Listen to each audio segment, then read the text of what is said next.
जी, अस्सलाम वालेकुम ज़ोहैब अली रफ़ी सिक्योरिटी से। तो आज हम इंडेक्स ने तकरीबन 404 पॉइंट जो है वो प्लस में क्लोजिंग दी है और इस वक़्त हमारे पास इंडेक्स जो है वो 1,70,370 पॉइंट के ऊपर जो है वो क्लोज़ हुआ है और अगर वॉल्यूम की बात की जाए तो तकरीबन 271 मिलियन का वॉल्यूम रहा है, जो कि मार्केट में ये एवरेज वॉल्यूम है, बहुत ज़्यादा एवरेज वॉल्यूम है। तो मैंने कल की वीडियो में आपको एक्सप्लेन किया था कि हमारे पास मार्केट जो है वो पहले नीचे यानी नीचे आते ही अपने आप को रिवर्सल करने की कोशिश करेगी। पहले अपने आप को डाउन लेके आई मार्केट, उसके बाद हमें मार्केट में जो है वो पॉजिटिव मोमेंटम देखने को मिला और उसके बाद हमारे पास यहाँ पे नेक्स्ट टारगेट्स क्या हैं, केएससी 100 के क्या हमारे पास केएससी 100 यहाँ से मूव देगा अपर साइड या डाउन साइड, तो इस चीज़ को मैं थोड़ा-सा एक्सप्लेन करूँगा। और उसके बाद हमारे पास यहाँ पे कुछ स्टॉक्स हैं जिनमें हपको है, वाफ़ी एनर्जी है और एयरलिंक है, तो इसको मैं थोड़ा-सा एक्सप्लेन करूँगा क्योंकि ये काफ़ी दिनों से ये स्टॉक इसी वाले लेवल के ऊपर खड़े हैं, तो इनके अंदर पोटेंशियल जो मूव आने के चांसेज़ हैं वो बहुत ज़्यादा हैं। तो यहाँ पे मैं डायरेक्ट टेक्निकल्स के ऊपर चलता हूँ, जिस तरह मैंने आपको कल एक्सप्लेन किया था मार्केट ने बिल्कुल वैसा ही किया है। तो अब यहाँ पे मैं मार्क आपको बताऊँगा कि मार्केट जो है वो किस तरफ रहेगी, किस तरफ मार्केट का मूव जो है वो हमें देखने को मिलेगा आने वाले दिनों में। तो हमारे पास मार्केट जो है वो अपने आप को यहाँ पे बैंड करती जा रही है।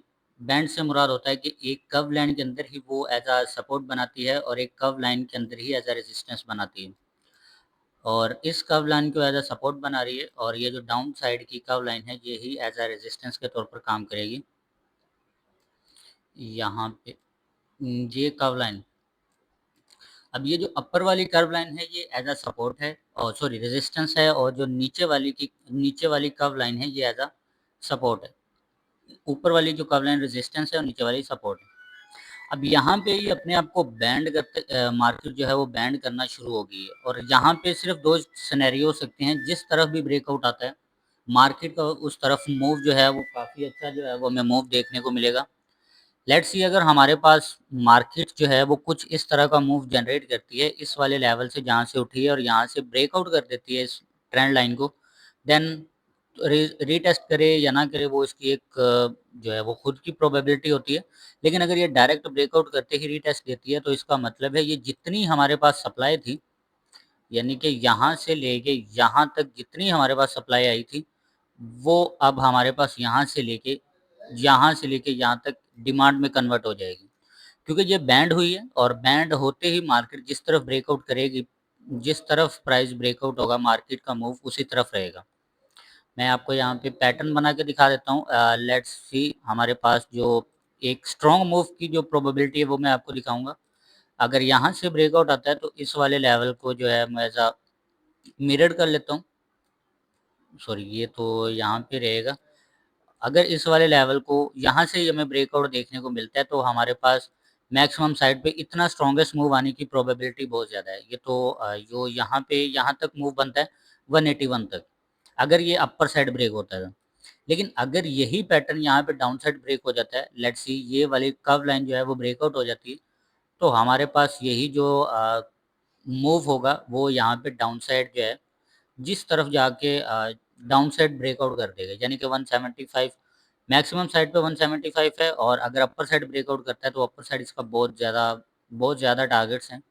पहला तो इसके पास यही होगा 183 का और उसके बाद हमारे पास ये जो कहते हैं जिस पैटर्न से मार्केट गिरी थी तो ये एक पैटर्न सबसे स्ट्रॉन्गेस्ट पैटर्न रहेगा और यहाँ पे आने की प्रोबेबिलिटी बहुत ज़्यादा है। मैं थोड़ी सी डीप स्टडी नहीं करूँगा लेकिन मैं आपको यहाँ पे जस्ट जो है वो सिंपल वर्ड्स में समझा रहा हूँ। ये जिस तरफ ब्रेकआउट होगा यानी कि ये बैंड होती जा रही है, जिस तरफ ब्रेकआउट होगी मार्केट उसी साइड जाएगी और उसके बाद जो हमें मूव देखने को मिलेगा ब्रेकआउट के बाद वो काफ़ी आउट क्लास का मूव जो है वो हमें इंडेक्स में देखने को मिलेगा।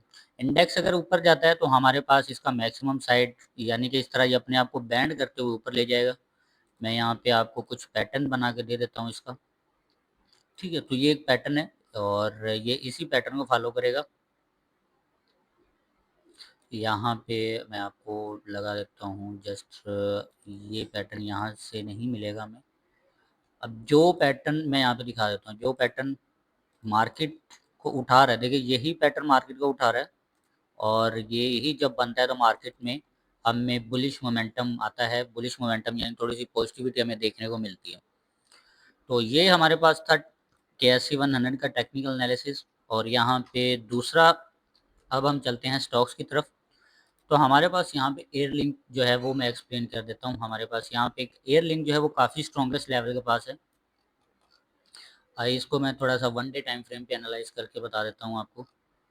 तो हमारे पास ये एक तरह का होता है volume bust area. Volume bust से मुराद होता है कि ये पूरा का पूरा एरिया आपका वॉल्यूम बस्ट अप होता है, वॉल्यूम बस्ट होता है।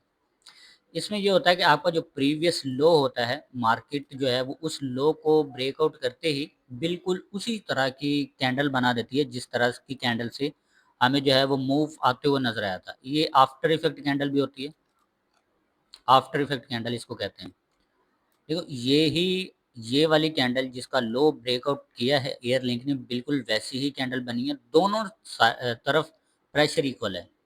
ये अपर साइड भी प्रेशर इक्वल है, डाउन साइड भी प्रेशर इक्वल है। तो इसका मतलब है यहाँ से हमें रिवर्सल देखने को मिलना चाहिए।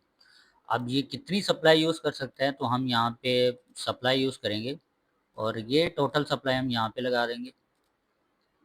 अगर आप यहाँ पे देखें तो एक्यूरेट मार्क जो एयर लिंक ने जो है वो सप्लाई यूज़ की एक्यूरेट, यहीं से रिवर्सल आया है। रिवर्सल से मुराद है यानी कि यहीं से इसको रिजेक्शन मिली थी और इसके ऊपर ही अभी क्लोजिंग दी है। और इसमें प्रोबेबिलिटी है कि इसमें जो है हमें पॉजिटिव मोमेंटम देखने को मिलेगा थर्सडे वाले दिन। और हमें कितनी डिमांड देखने को मिल सकती है, लाइक अगर हमें ऐसी डिमांड आई है तो मैक्सिमम साइड पे हमें कोई इतनी डिमांड देखने को मिलनी चाहिए, लगभग कोई यहाँ से 3-4 रुपए। और उसके बाद आगे फिर फर्दर जो है वो डिमांड तो इसमें काफ़ी आएगी, लेकिन जो हमारा पहला टारगेट रहेगा वन तकरीबन 133 रहेगा, क्योंकि इसका जो इक्वल हाई है तो ये ब्रेक होगा, क्योंकि यहाँ पे जो ऑलरेडी लिक्विडिटी है मार्केट में, सॉरी एयर लिंक में, तो उसको स्वीप करने की कोशिश लाजमी करेगा। उसके बाद हमारे पास तीसरा स्टॉक है, दूसरा स्टॉक है सॉरी हबको। तो इसको मैं थोड़ा सा एक्सप्लेन कर देता हूँ कि हमारे पास इस पे मूव आने की प्रोबेबिलिटी बहुत ज़्यादा है। तो मुझे पहली बात तो ये वाला जो मूव आया था मार्केट के अंदर, ये क्यों आया था। देखो ये पूरी की पूरी सप्लाई है हमारे पास, और उसके बाद ये सप्लाई यहाँ पे छोटी होना शुरू हुई, यानी कि छोटी छोटी कैंडल्स में आना शुरू होगी। और आप यहाँ पे इसकी एक्यूरेसी चेक करेंगे, जहाँ पे ही सप्लाई ख़त्म हुई है बिल्कुल वहीं से मूव आया है। थोड़ा सा जो है वो मूव रह गया, लेकिन ये बिल्कुल उसी वाले लेवल से मूव आया है, इसमें बाइंग मोमेंटम आया। अब जब तक ये इस वाले कैंडल्स के ऊपर है, इस कैंडल की बॉडी का हाई जब तक मेंटेन है, ये जो हमारे पास 207 जिस दिन मोमेंटम आया था 208 तक, जब तक ये मोमेंटम जो है वो मार्केट जो हबको है ये इस कैंडल्स का सपोर्ट लेती रहेगी। अगर यहाँ से मूव आया तो एक आउट क्लास का मूव आएगा। और ये मूव मैं आपको यहाँ पे एक्सप्लेन कर देता हूँ। देखो चेंज ऑफ करेक्टर भी होते हैं मार्केट में, लाइक आप देखो ये पैटर्न, ठीक है, और उसके बाद ये जो अभी फॉर्म हुआ है ये पैटर्न,